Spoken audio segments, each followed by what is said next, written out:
Okay guys, here we go with the second part of Rauha. Now, for any of you just coming into this, this is the story, the light novel that I'm writing in anime style. If you haven't seen the first video, you can just check it out on the channel. It's just, part one of Rauha. It's easy enough to find.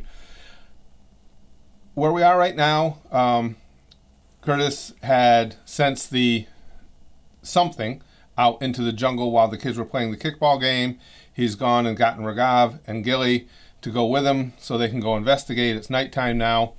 Again, we don't know exactly what it is that Kurtis sensed because they don't know exactly what it is, but they're heading out that way now. We're probably going to find out very shortly.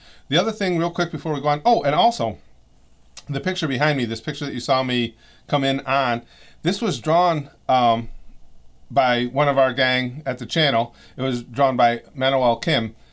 And I really like it. I'd like you guys to tell me what you think of this drawing, because I'm thinking of hitting him up to see if he's interested in doing artwork for the official release of the book, because I really like that drawing. And again, I'd like to know your opinion of it. I thought it was really well done. And again, you're going to notice the storytelling here is a little different in that a lot of things are described rather than said by the characters. There is a purpose for that. I can't explain to you exactly what it is without giving away a huge, huge plot point down the road. But if this were turned into an anime, those descriptions would actually be read in the story by a narrator. And again, I can't tell you why, or it would ruin everything. But that's why there's a little difference in the storytelling. But hopefully it's still something you guys enjoy. Let's get started. Again, let me make sure I'm right here. Excuse me. The three men have gotten together, and they're going to check things out. Here we go. The trio arrived at the edge of the forsaken jungle. They paused, all three of them visually searching the area. "Whereabouts did you get the sense the disturbance was coming from?" Gilly asked Kurtis. Kurtis pointed to an area to their left. Excuse me, guys. Excuse me. "Over in there," he explained. "Not too deep into the jungle, but far enough away that I didn't feel we needed to panic in getting the kids away." Rauha reached out with his staff and tapped it against a mound of grass. "Diego, you seen anything at all today?" The mound of grass stirred, and Diego, a watchman, stood almost magically up from the ground. His cover had been so perfect there was no way he could have been seen or sensed had someone not had prior knowledge of where he was stationed. Once Diego stood up, it could be seen that he was actually camped out on top of an underground fortress that was completely covered by earth and vegetation. "Nothing. It's been quiet," Diego responded. "Okay, thanks," Kurtis said. Diego melted back down into the earth, returning to his covert lookout. Kurtis looked to his comrades and said, "Let's go take a look around." The other two nodded, and very cautiously the trio entered the jungle. They navigated their way through underbrush, various vines, and over slippery rocks. After about 300 treacherous yards, Kurtis paused. "Hold on a second, guys," he said. "Let me see if I can get that feeling back that I had earlier." Kurtis closed his eyes as his partners gave him silence to try and reconnect with the feeling he had. After a couple deep breaths, Kurtis opened his eyes and looked deeper into the jungle. "I got it," he said. "This way." As Kurtis took a single step, a sudden rumbling roar of a beast shook the jungle. Before he could even react in the direction of the sound, a huge, clearly mutated big cat leapt for Kurtis's throat. Just as his claws were about to make contact, the crack of metal against mutant skull shook the very ground upon which they were standing. In a display of otherworldly speed, Rauha had lashed out with his staff, delivering a strike directly between the wide-set eyes of the ferocious feline. The beast tumbled to the ground, but immediately regained his footing. He roared again and cautiously began circling the men. Now on full guard, the trio worked back to back to back, watching the cat's every movement. Kurtis's body tensed. The thickness of his muscles increased noticeably from their already insanely dense state. His veins looked as if they were going to explode through his skin. At the same time, Gilly closed his eyes, took in a deep breath, and a hard shell encased his skin. It was almost as if he had become a living suit of armor. Now in their fighting positions, the men knew they had the upper hand in this potential battle. As the cat continued circling them, Kurtis sneered and taunted their enemy. "You might want to think twice about this, Garfield," he chided. The mutant cat growled again, but seemed to sense what he was up against. His feline bravado failing him, he peeled off and ran back into the jungle. Gilly breathed a sigh of relief, and his skin returned to normal. As the three of them continued on their way, he challenged Kurtis of his battle phrasing. "Garfield?" he asked, with doubt and derision. Kurtis was immediately defensive.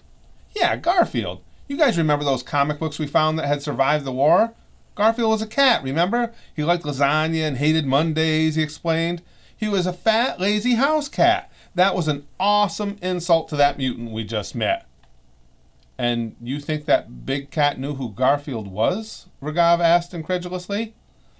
"No, I don't think he knew who Garfield was," Kurtis explained, becoming irritated. "It was a great shit talk line, though, and you guys know it. You're just jealous." Gilly ponders this for a moment, then responds with, "So you admit the big cat didn't know who Garfield was. That means you had to be saying it to impress us, and we thought it was lame and kind of stupid, but you still think we're jealous." Kurtis goes into a juvenile mocking voice. "But you think we're jealous? I'm Gilly. I think I'm so smart." Gilly and Rauha have a good laugh at their friend. "I hate you guys," Kurtis pouted. After a moment, he followed it up by saying, "But not as much as I hate you." With that, Kurtis reached around a tree and snatched up a man who had been hiding there. The man was dressed in jet black armor-like clothing from head to toe. Kurtis held the man by the neck, his feet dangling several feet above the ground. Rauha smiled and nodded. "So, what have we here?" he questioned. "Careful," Kurtis advised. "There's more of them." His comrades immediately struck battle-ready poses. Instantly, Gilly's armor returned. They all looked around as Kurtis's captive gasped for air and pathetically struggled to break free from his grip. "You guys might want to show yourselves," Kurtis called out, "because if you don't, I'm going to pop your boy's head like a teenager popping a Zint while preparing for prom." Kurtis looked to the other two for validation of that piece of shit talking. Rauha shrugged. "That was better than the Garfield one." "Still stupid, though," Gilly opined. Like cockroaches creeping from the corners when an alley streetlight goes out, similarly dressed soldiers emerged from various hiding spots among the trees and terrain.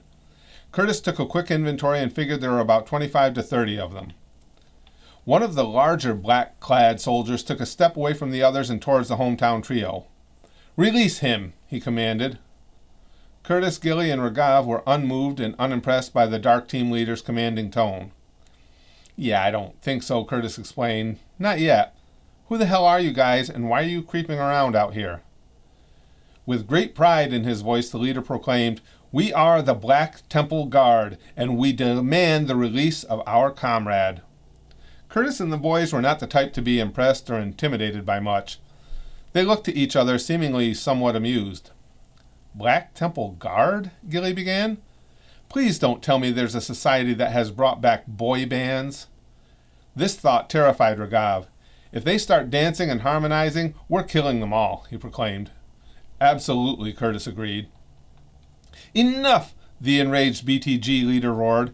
"This is your final warning to release that Black Temple Guard soldier. If you do not, you will leave us no choice." "I knew it," Gilly said, shaking his head in disgust. His partners questioningly looked at him. "Leave Us No Choice" is clearly their first single from the latest album, he explained. This was all the Guardian's leader could stand. His eyes burned with rage from beneath his ninja-like headgear. "Take them down," he commanded. The BTG troops brandished their weapons.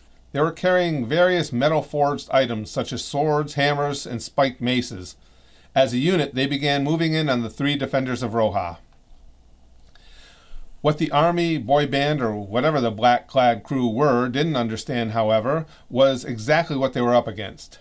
Gilly's flesh armor was a mutation that turned his epidermis into an organic shell that was many, many times harder than anything the most badass armadillo could ever hope to achieve. When focusing his concentration, Rauha could see things as if the world were a video recorded in 30 frames per second while he was moving at 10,000 frames per second. In short, he witnessed and reacted to life as if everything around him were moving in super slow motion. Quite a nice little advantage when coupled with his insanely deadly skills with his imposing flex metal staff. As for Kurtis, along with his ability to sense when something was amiss, his entire muscular structure had been mutated to where the muscle strength was at least 10 times what it would normally be. His bones had also been altered to a point of incredible strength and resilience. When the adrenaline level in his body rose, so did the strength of the muscle fibers. He is not someone who it would be wise to challenge to an arm wrestling match or tussle with on a night out at the local pub. The Black Temple Guard was unaware of all these factors, but with each step closer to the Rauha trio they took, they were that much closer to finding out. The gang of three watched the Dark Warriors move in. As the first of them got within a few feet, Kurtis swung the clown he was holding aloft like a whip and fired him as a fastball right into a couple of the oncoming thugs. The velocity and force of the throw completely caught the soldiers off guard. All three of them collapsed into a heap, a solid 20 feet from the point of impact. And it was on. Ragav's staff became a whirling dervish, spinning so quickly it was little more than a blur. His ability to slow down his perception of time made it easy to move in between attempted strikes by his opponents. Each of his swings of the staff made a solid crack, delivering extensive damage through the black body armor of the underprepared Black Temple Guards. Gilly was descended upon by two BTGs. One swung a large spiked mace, while the other thrust forward with a sword. Gilly raised his arm to block the mace, and upon contact, several of the spikes broke off the weapon and tumbled to the ground. The sword was thrust into Gilly's midsection. A loud crack was heard as the tip of the sword broke off and joined the spikes discarded on the ground. Gilly looked down at the point of the sword's impact, and he wasn't happy. "You asshole," he shouted. "You ripped my good shirt. My wife's gonna kick my ass." Gilly lashed out and backhand-style bitch-slapped the sword-wielding warrior. His armor was not only an awesome defensive mechanism, but it provided bone-destroying power when used on offense. The soldier crumbled to the ground, his jaw at a decidedly different angle to the rest of his face than it had been just a few moments prior. Seeing this, the mace-armed guardian decided against another strike that would result in more of his spikes becoming junk on the ground. He instead cowered back, covering his head as he retreated. One of the soldiers charged Kurtis, a battle axe held aloft, preparing to strike. As he swung, Kurtis easily sidestepped the attempt and grabbed the failed warrior by the wrist as he went by. The man was brought to an immediate halt by Kurtis's insane power. The burly defender of his homeland smiled at the now terrified attacker. With a swift and sudden movement, he yanked on the man's wrist. A large cracking, tearing sound was heard, followed by a scream of agony as the soldier's shoulder was violently ripped from its socket. The guardian dropped to the ground in excruciating pain. The ease and violence with which the Rauha trio were dispatching the Black Temple Guard had caused the remaining members who were not already incapacitated to seriously doubt the idea of continuing with their assault. The BTG team leader, who had been watching in horrified awe, called out to his troops. "Enough," he shouted. "Stand down." The black-clad fighters were more than happy to pause the fight. Those who had enough consciousness left to realize that there was a pause, that is. Kurtis raised an eyebrow in an annoyed, contentious manner. "Wait a second," he said to the BTG leader. "We're winning. You don't get to call time out or enough. We get to make that call. And I don't think we're done yet, are we, boys?"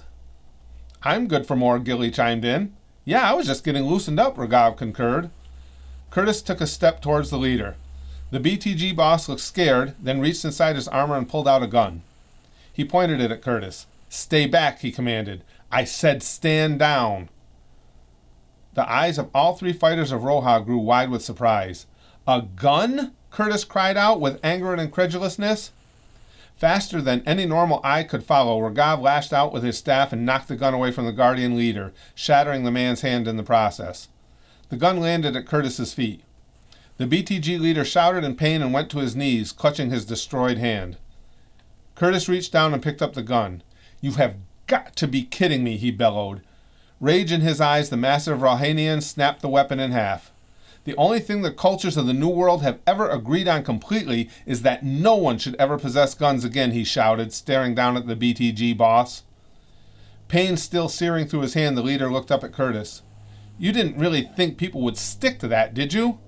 Others have taken up arms, so we had no choice," he explained.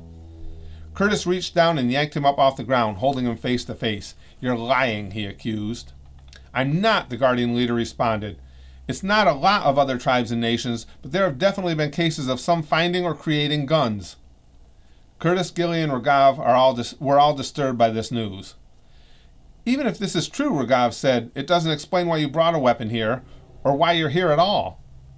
Good point, Kurtis agreed as he tightened his grip around the leader's neck. What are you doing here? And I might point out that I'm really pissed off right now, and a lie is probably going to be the final words you speak. And that's it, guys. That's where we are right now.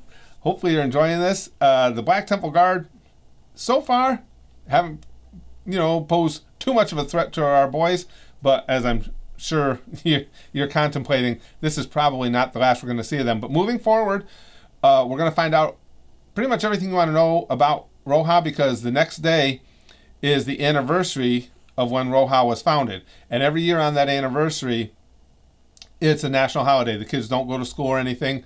And everyone gathers, and the story of the origin of Rauha is told. Every year on this date, that story is told and retold. That way, everyone is very familiar with it, and the legend of Rauha and how it came to be will survive throughout as many generations as continue to live there.